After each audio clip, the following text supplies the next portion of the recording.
둥둥 수요 특강 달을 가리키다. 매주 수요일 코너입니다. 달을 가리키다. 성현들은 달을 가리키고 있지만 우리는 그 손가락만 보고 있지 않은지 돌아보는 시간인데요. 종교의 문자나 상징이 아니라 그것이 가리키고 있는 종교에 참된 가치에 대해 생각해보는 시간입니다. 한평생 원불교 교무로 살아오신 원광대학교 교수 류성태 교무님이 자신의 인생을 돌아본 회고록 종교와 철학 산책을 발간했습니다. 이 회고록은 류성태 교무가 어린 시절부터 써온 일기를 바탕으로 자신의 성장기, 예비 교역자 시절, 그리고 교무가 되어 걸어온 길을 상세히 담아내고 있는데요. 오늘은 교무님의 회고록 가운데 마지막 장년기에 대한 이야기 들어보겠습니다. 교무님 안녕하세요. 네, 반갑습니다. 예, 반갑습니다. 자, 오늘은 교무님의 회고록 종교와 철학 산책에서 마지막 제4편 장년기에 대한 이야기 나눠보려고 하는데요. 장년기는 지나간 삶을 돌아보고 자아를 실현하는 시기라고 볼 수 있겠죠? 네, 그렇죠. 저의 인생의 후반기라고 말할 수가 있습니다. 퇴임을 생각하기 시작했던 60대부터 저희 장년기가 시작되었다고 볼 수가 있죠. 그래서 이 장년기라고 생각하면서 회고록을 집필하고자 하는 마음도 생겼고, 또 제가 학교에 있었기 때문에 제가 인재를 양성한 30여 년을 통틀어 생각해보고 교수로서의 성찰 활동을 한 시기가 저에게는 장년기입니다. 네. 오늘 교수님과 지난 인생을 돌아보는 시간으로서 이 장년기에 대한 이야기 나눠보려고 합니다. 교수님께서는 한평생 원광대 교수로 살아오셨는데요. 교수로서의 사명의식은 어떤 것이었는지요? 대체로 교수의 사명은 크게 세 가지로 말할 수가 있어요. 첫째는 연구를 얼마만큼 사명의식으로 하느냐. 둘째, 학생 지도. 셋째, 사회봉사가 해당되고요. 제가 주로 교수로서 사명을 다 한 것은 연구활동이고요. 그 외에 이제 학생 지도는 원불교학과 학생들을 가르쳐서 교무가 되게 하는 일이라든가, 또 일반 대학생들에게는 원불교 관련한 강의를 해서 원불교를 성실하게 안내하면서 원불교 교무이자 교수로서 사명의식을 갖고 일했습니다. 네. 또 사회봉사의 경우는 또 종교인이자 교수이기 때문에 사회봉사 지도교수를 10여 년간 원광대학교에서 자청해서 했어요. 어르신 무료급식이라든가 장애우 시설을 방문한 것이라든가 사회봉사를 신청하는 학생들을 안내하는 것, 이런 것들이 사회봉사입니다. 그래서 연구활동, 학생지도, 사회봉사 이 세 가지를 사명의식을 갖고 나름 노력한 것 같습니다. 네. 그리고 33년의 교수 활동을 하면서 33권의 저서를 발견하셨는데요. 원불교 교학의 발전과 또 원불교 사상의 지평을 넓히는 일이 아니었을까 싶습니다. 그동안 연구하고 쓰신 책들은 어떤 의미가 있다고 보시는지요? 전에도 제가 한번 말씀드린 것 같건데, 제가 교수 활동을 초창기에 몇 년간 하는가를 생각했는데 33년간을 하더라고요. 그래서 제가 이 33년 동안에 책 한 권을 내면 어떨까 하는 생각이 순간 제 머릿속을 스치면서 주문을 외웠던 것이 저는 당시 꿈이라고 생각했습니다. 그래서 그 한 해 한 해, 교수 한 해 한 해가 저에게는 이 저술로서 나이테가 훤히 그려집니다. 제가 40대 때는 뭐 했고 50대 때는 뭐 했고 30대 때는 뭐 했는가가 이 책 쓴 제목을 보면 제가 이때 이랬지라고 생각이 났고요. 그런데 제가 저술한 책은 크게 몇 가지로 말할 수 있는데, 하나는 원불교 교서 풀이를 중심으로 한 정전풀이, 대종경풀이, 정산종사 법어풀이입니다. 대산종사법원은 나중에 교수로 합류했기 때문에 거기까지는 못했고요. 그건 나중에 후학들이 하리라고 보고요. 그래서 교소풀이는 그런 거 플러스 정전편전사 등이 있고, 또 원불교가 100주년이 지난 지가 한 9년 됐고, 그래서 100주년을 기념해서 한 98년도부터 원기 98년 전부터 고민해서 이 100년이 되면 내가 어떻게 할 것인가 하다가 원불교 100년의 과제라는 책으로 썼고요. 또 21세기에 접어들지 않았습니까? 그래서 21세기의 가치와 원불교라는 책을 썼어요. 그래서 역사적 전환점을 그냥 넘어가지 않고 쓰고자 했다는 점을 저 자신에게 높이 평가하고 싶습니다. 예. 그리고 또 하나는 종교이기 때문에 깨달음이 항상 화두로 다가왔어요. 그래서 견성과 원불교라는 책, 또 원불교와 깨달음이라는 책, 이 두 가지 책을 썼고요. 그리고 원불교를 외부에 알리는 차원에서 또 책을 좀 쓰고 싶다 해서 불교와 원불교라는 책이 책으로 나온 것이 처음이거든요. 그래서 불교와 원불교라는 책을 써서 외부에서 많이 관심을 갖고 많이 사주었어요. 그래서 이 33권을 크게 이렇게 한 4가지 정도로 말씀드리고 나머지야 뭐 시간 한계 때문에 그 정도로 말씀을 드리고 싶습니다. 네. 우리 원불교의 가르침을 우리 교무님들에게, 그러니까 예비 교무님들에게 가르치고 또 대중들에게 알리는 그 쉽게 쓰는 책도 이렇게 많이 쓰셨습니다. 예. 이것도 참 큰 업적이고 보람이 될 것 같습니다.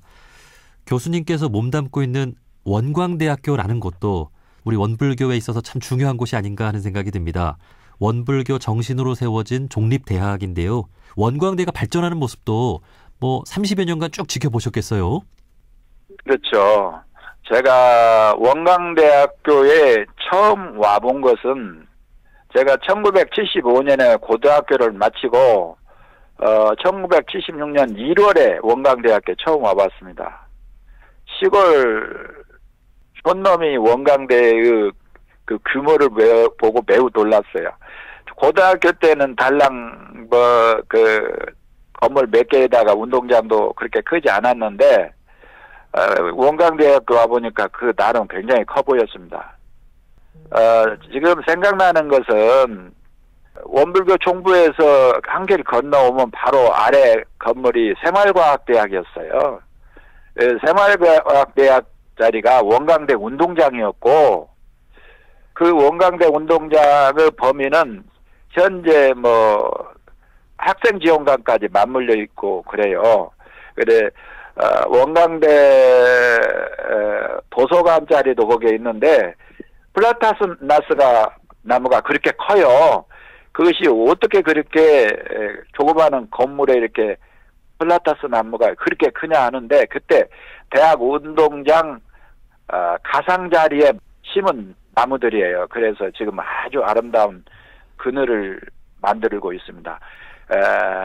지금은 여러모로 맘모스 대학의 규모를 갖고 있기 때문에 우리나라 전국 대학에서 그 가장 아름다운 대학으로 1등으로 여러 차례 뽑혔습니다. 그래서 원광대학의 발전은 원불교 정신으로 세워졌기 때문에 원불교 정신하면 창립 정신에 해당되었죠.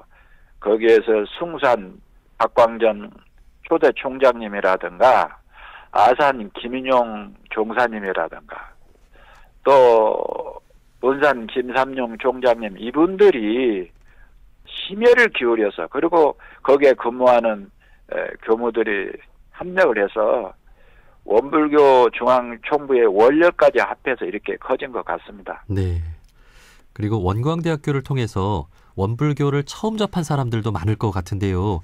네. 원불교가 대중적인 종교로 자리 잡기 위해서 원광대학교가 또 큰 역할을 했다고 볼 수 있지 않습니까? 그러면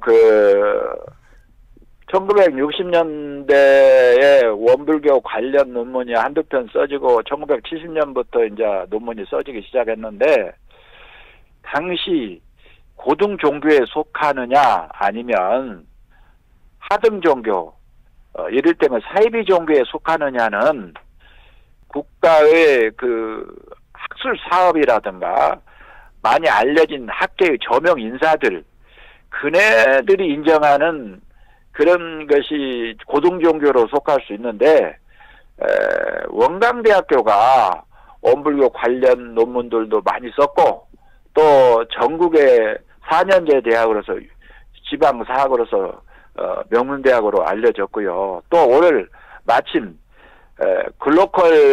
전국 글로컬 대학에 오늘 하는 날이라 원광대학하고 보건대가 합해서 오늘 글로컬 대학으로 뽑혔어요. 원광대가. 예. 영광이 아닙니까? 그래서 이렇게 원광대가 커져가고 있습니다. 네, 네. 자, 이제 교무님께서는 원광대가 또 한평생 근무지로서의 또 일터로서의 또 중요한 의미가 아닌가 하는 생각도 드는데요.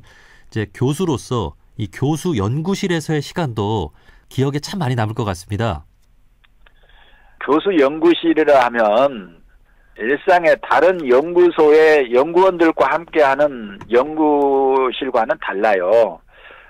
다시 말해서 원광대학교 교수가 제가 있을 때는 한 400명 정도였는데 초창기에는 지금은 한 700~800명이 되지 않나 생각이 되는데 개인 교수들에게 각각 연구실이 주어져요. 그래서 절대로 침해받지 않는 절대 공간이 교수 개인 연구실입니다. 침해받지 않는다는 것은 연구실 문 걸어 잠그고 연구활동을 하면 뭐 어느 누구도 타치를 안 하고 대학 총장이 와도 타치할 수 없는 것이 연구실입니다. 그래서 저는 이 절대 공간으로서 개인 교수실을 33년 6개월간 갖고 있었다는 것이 참 감회가 새롭고 원불교 만나서 소태산 대종사님 만나서 저에게 그만큼 홍복을 누렸다고 생각할 수가 있습니다. 그래서 연구실은 제가 33년 6개월간 동고동락한 장소이기도 하고요. 연구 논문을 쓴다라든가 저술 활동한 장소가 저의 연구실이라는 점에서 무엇보다도 무생명체지만 개인 연구실에게 고맙게 생각합니다.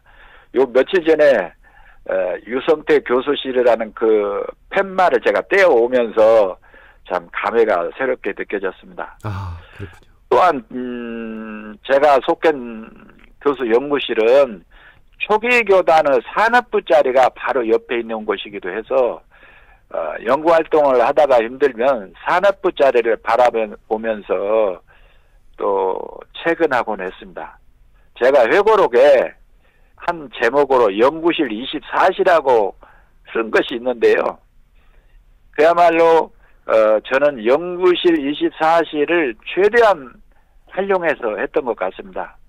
24시간 연구활동을 했냐 그건 아니고 하여간 토요일, 일요일, 낮, 밤 이걸 가리지 않고 밤 11시, 12시가 될 때까지 연구활동을 했는데 어느 이제 교수 중반기가 넘어서면서부터 밤 11시, 12시 넘어서 가려고 하다 보니까 좀 그래서 그때부터 그냥 연구실에서 숙박을 하면서 연구활동을 했습니다.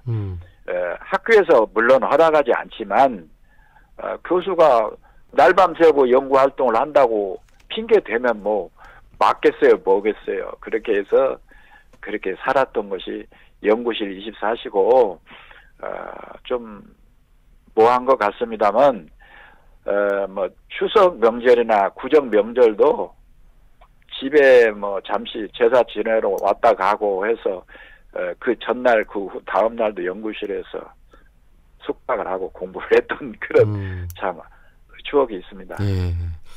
이렇게 33년간 연구실에서 연구에 매진해 주셨기 때문에 우리 원불교 교학이 또 이만큼 발전할 수 있지 않았겠습니까? 예.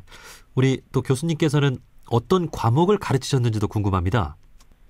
저는 이제 그게 원불교 교리 관련해서는 대종경을 가르쳤고요. 대종경을 가르치면서 소태산 대종사님은 대종경이라는 것은 소태산 대종사님은 언행록인데 대종사님을 직접 모시는 심경으로 학생들에게 강의에 임하라 했고 저도 그렇게 강의를 했습니다. 이제 정전이 있는데 정전은 신학론과 수행론이 있는데 신학론과 수행론을 또 제가 가르쳤고 거기 정전은 원불교 교리가 어떻게 형성되었고 교리 구조는 어떻게 짜여졌는가를 가르치면서 교리 이해를 넓히는 시간으로 학생들하고 같이 학습을 했고요. 예. 그 외에 원불교는 유불도 3교를 통합한 종교이기 때문에 유교 이해라는 과목과 도교 이해라는 과목도 같이 강의를 했는데 대학과 중용이라든가 도덕경 원전 강의를 통해서 공자의 윤리사상, 선가의 수련법 이런 것들을 가르쳤고요.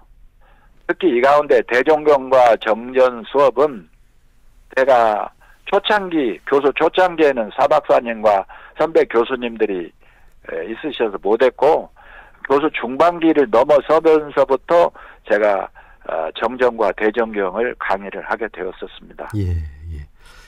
정전과 대종경은 원불교의 가장 기본이 되고 또 가장 중요한 경전이잖아요. 네. 나중에 기회가 되면 저희 라디오 프로그램을 통해서 대중들에게 좀 쉽게 이렇게 풀어낼 수 있는 그 대종경 풀이 또 정전 풀이 이런 이야기도 나눠보는 것도 좋을 것 같습니다. 저번에 PD님께서 한번 말씀하신 거 있는데 세월이 가면서 한번 생각해 보고요. 예. 예. 그러시죠. 예. 자, 어느덧 세월이 흘러서 인생의 후반기에 와 있습니다. 교무님께서는 이 시기를 노을 무렵에 접어든 것 같다라고 감상을 전하고 계신데요. 인생에서 이렇게 나이가 들고 노인이 된다는 것, 좀 어떤 의미가 있을까요? 일반적으로 나이가 들면 다들 아쉬워하고 또 주변에서 노인들하고 함께 있는 것은 좀 부담스러워하는데 저희 선배님이나 선배님들한테는 죄송한데 저도 나이가 67세 만으로 67세가 넘었기 때문에 노인에 해당된다고 봅니다. 그래서 나이가 들고 노인이 된다는 것은 어느 가사에도 나와 있어요. 늙어가는 것이 아니라 익어가는 것이라고 그 노사연인가 그렇죠. 말했습니다. 노래 가사가 좋아서 저도 그 노래를 따라 불러보기도 했는데 노인기는 인생이 익어가는 시기라고 할 수 있고 거기에 곁들여서 어렸을 때 철 좀 들으라 많이 그런 말도 했고 들었습니다마는 제가 노인이 되어 보니까 철이 드는 것 같습니다. 이제사. 그리고 또 재미있는 것은 노인이 되면 말수는 줄이고 지갑은 열라는 말씀이 있습니다. 피디님도 들으셨죠? 그럼요. 베풀며 살라는 것으로 이해됩니다. 그래서 저도 앞으로 후배들도 좀 만나고 동지들 만나면 지갑을 좀 열까 하고요. 물론 뭐 제 차례가 되면은 지갑은 열었었고요. 이제 좀 더 베풀라는 뜻으로 저는 생각이 됩니다. 특히 이제 노인이 되면은 건강을 지키라는 말씀이 있습니다. 그걸 유념할 것이고 제가 사진을 좋아한다고 그랬죠. 네. 그래서 사진을 찍으면 노을 사진이 참 멋있게 나와요. 아침 동트는 무렵에 새벽 사진도 좋지만 노을 사진이 더 아름답습니다. 그래서 노인의 인생을 따져보면은 노을력이에요. 그 아름다운 노을력을 생각하면서 내가 정말 아름다운 황혼의 인생에 시작되었구나. 인생 이모장이 시작되었구나라고 생각하면은 슬프지도 않고 이제 이 아름다운 노을력을 카메라에 사진 담듯이 하나하나 의미 있게 스쳐가지 않고 의미 있는 시간으로 노인기를 보낼까 합니다. 예, 예. 누구나 다 노인이 되고, 네, 그렇습니다. 그 뜨는 해도 아름답지만 지는 해도 아름답다는 생각으로 그렇게 인생을 살아가야 되겠습니다. 예. 자, 이렇게 교무님의 인생을 돌아본 회고록에 대한 이야기 총 5회에 걸쳐서 나누어 봤는데요. 교무님이 평생 써온 일기가 있었기에 가능하지 않았나 싶습니다. 일기는 인생의 기록이고 또 원불교에서도 수행의 일환으로 보고 있잖아요. 일기를 어떻게 쓰라고 좀 권해주고 싶으세요? 지금 이 순간부터 일기를 써보라고 말씀을 드리고 싶어요. 지금 이 순간이 빠른 시기다. 그래서 많은 청취자 여러분이 있다면은 늦다고 생각 마시고 지금 쓰면 가장 빠른 시간이에요. 그래서 일기를 써보라고 하고 싶습니다. 그러면 인생이 달라지고요. 새로운 삶을 시작하게 될 것입니다. 그리고 자기 자신과 약속한 다짐들이 있기 때문에 그 다짐한 것들을 하나하나 실천해 나갈 수 있는 계기가 돼요. 제가 저에게 말해놓고 약속을 안 지키면 거짓말하는 꼴 아닙니까? 그래서 저의 인생관이 설정되는 것이 일기장입니다. 다소 귀찮은 분들이 있더라도 일기를 쓰는데 지금 이 순간부터 힘들면 짤막짤막하게라도 일기를 써보시면 나중에 우리 청취자 여러분들이 인생을 정리하는 시점에서는 그게 가장 큰 보물이 될 거라고 생각합니다. 네, 이 세월이라고 하는 것, 또 마음이라고 하는 것 다 지나고 보면 잊혀져 버리는 것 같습니다. 이를 기록해 둔다면 인생의 말미에 큰 선물이 될 것 같습니다. 네. 그리고 일기에는 꼭 내가 어떤 마음이었고 어떤 행동을 했고 어떻게 느꼈고 이런 것들이 다 담겨 있기 때문에 어떤 반성과 다짐도 그 안에 들어가서 내가 더 발전할 수 있게 된다는 것이죠. 네. 예. 혹시 교무님도 인생에서 좀 좌우명이 있었습니까? 조선조 후반기에 다산 정약용 선생이 전남 강진으로 유배를 갔어요. 거기서 이제 후학들도 가르치면서 자기 아들에게 편지를 띄웠습니다. 그래서 아들에게 근자, 부지런할 근자와 검소할 검자, 검약할 검자, 근검이라는 아들에게 두 개를 띄우면서 이것을 너무 좌우명으로 삼아라라고 했어요. 저도 제 좌우명을 당연히 생각하지 않았겠어요. 어떻게 인생을 살아야 할까, 또 미래의 삶은 어떻게 될 것인가라는 일종의 자신과의 다짐으로 저 자신의 가치관이라고 할 수가 있습니다. 저는 중학교 때부터 좌우명이 생겨났는데요. 인내와 성실이라는 것입니다. 홀어머니와 시골에서 가난한 농촌에 살다 보니까 매사가 힘들어서 인내라는 것을 날마다 새기면서 살았고요. 네. 또 어머니가 자녀를 키우면서 한 시간도 아껴오고 아깝다고 생각하고 저녁에 일하고 나서도 저녁에 밤 9시, 10시까지 원불교 교전책을 읽고 계셨어요. 그래서 제가 어머니한테 어느 날 어머니 밤 늦게까지 이렇게 교전책을 읽어. 그러니까 어머니가 하시는 말씀이 야, 나는 책을 읽으면 재미있는데 얼마나 좋냐. 그런 말씀을 하셔요. 그래서 낮에는 바깥에서 일하시고 저녁에는 옛날에 원불교 교전책이 컸어요. 좀 커서 글씨도 커서 그거를 하나하나 따북따북 읽으시는 거예요. 그래서 인내는 제가 살아왔던 시공간의 한계를 참아내는 것이고 성실은 어머니로부터 배운 좌우명입니다. 그래서 제가 인내와 성실을 통해서 중고등학교를 개근한 것이고 또 공부를 열심히 하게 된 계기가 된 것입니다. 네.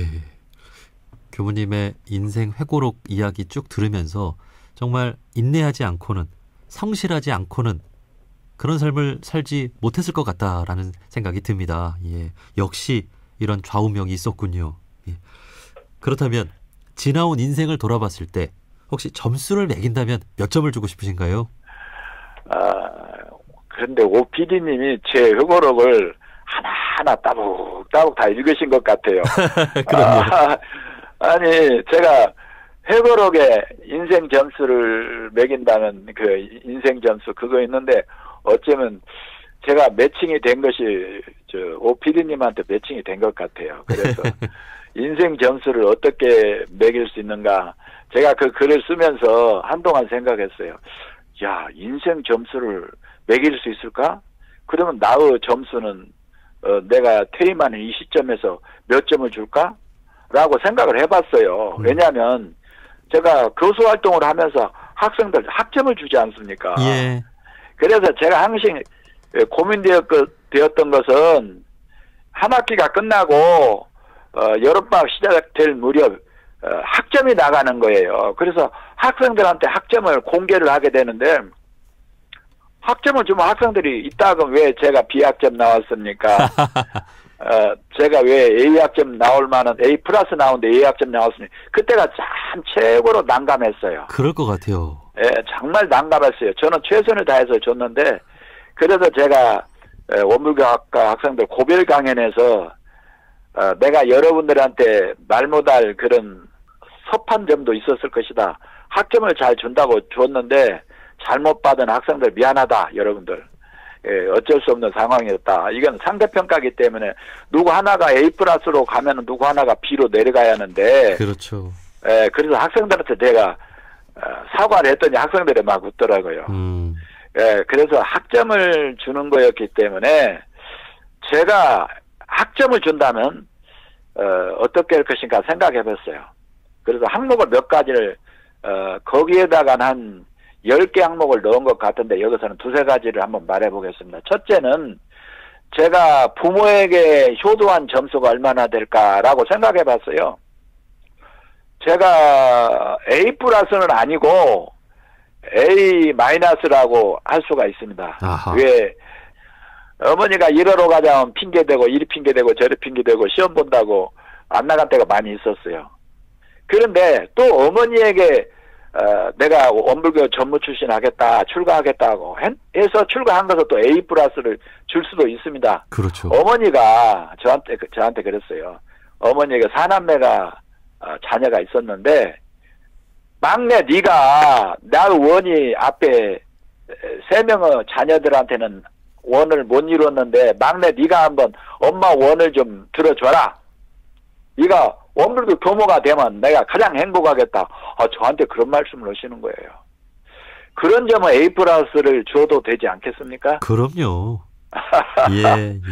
그러니까 어느 것은 A 마이너스고 어느 것은 A 플러스라고 부모님에게 효도한 점수는 그렇게 말할 수 있고 또 이제 두 번째 친구들과의 대인 관계에 있어서 제 점수를 어느 정도 줄까 해본다면 제가 어머니하고 단둘이 살아서 형제들과 같이 산 적이 드물거든요. 바로 위에 형하고는 좀 살다가 이제 형이 이제 밖에서 직장을 가진 관계를 못했고 그래서 혼자 있는 때가 많았어요. 그래서 내성적이었고 그래서 대인 관계에 있어서도 그렇게 뭐 부족하지는 않았지만 A학점이라고까지 줄 수 없고 B 플러스 정도라고 줄 수가 있습니다. 예.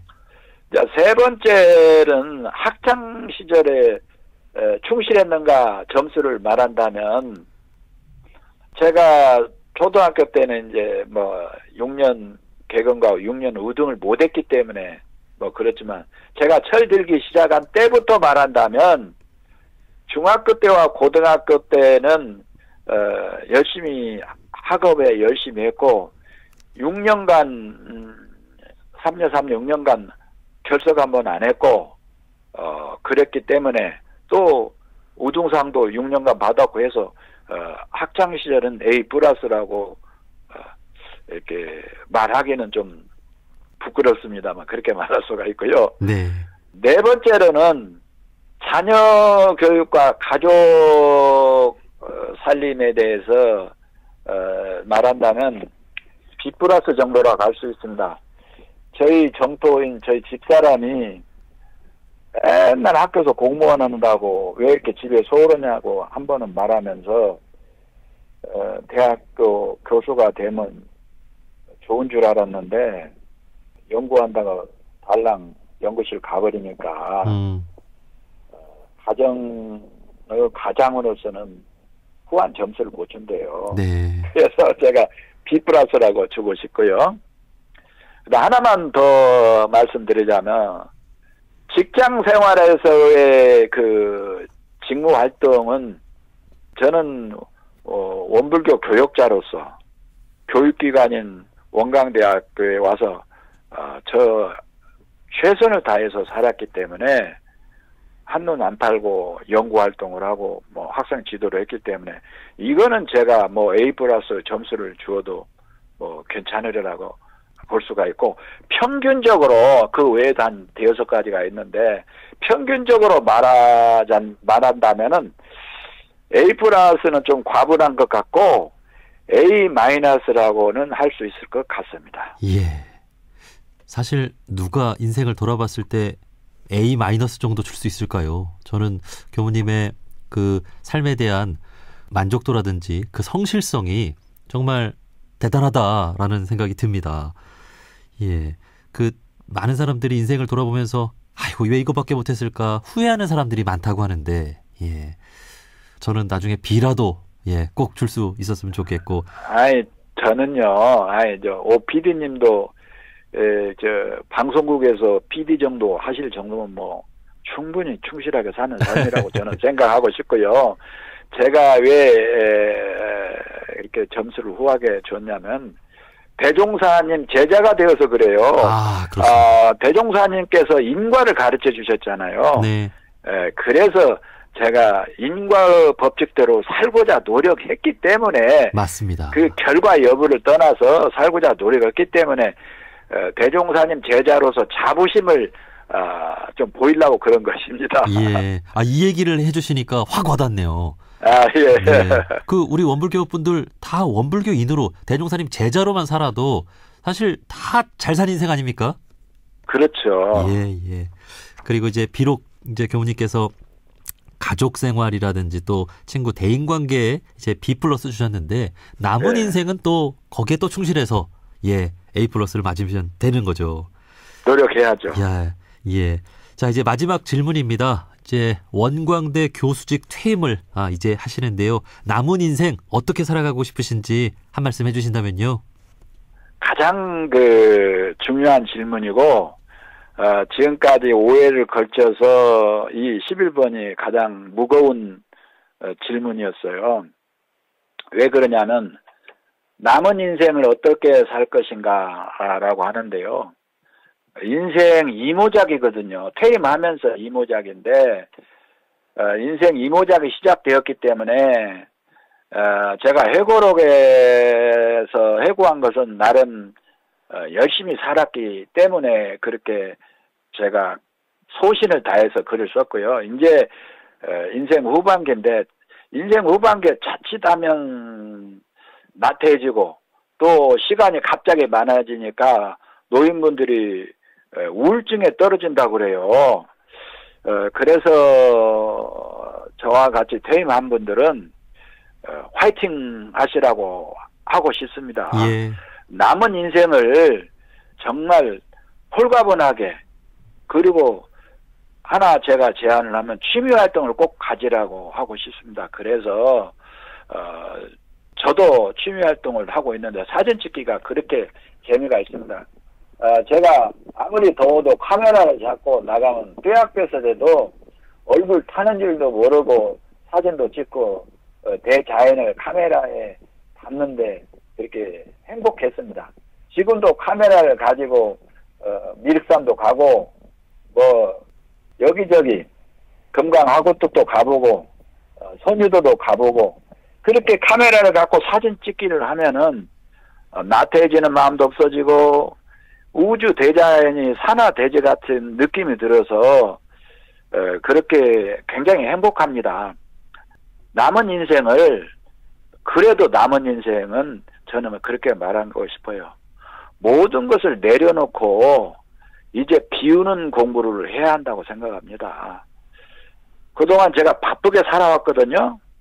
오히려 한가한 것이 두려울 정도였을 테니까 이제는 슬로우 인생을 꿈꾸면서 매사를 서두르지 않고 천천히 저 자신의 남은 인생을 음미하면서 살아나가라고 하고 저 자신에게 다독거리고 있습니다. 네. 제 인생에 있어서 이제 제가 앞으로 살면 20여 년 그 정도 인생이 남아 있는데 이제 제가 살 수 있는 20여 년이라는 플러스 마이너스에서 20여 년이라는 시간이 남아 있는데 얼마나 소중한 시간입니까? 근데 그 시간을 허투루 보낸다든가 또 아프게 보내면 안 되죠. 활동을 하면서 우리가 행복하게 살아야 하고요.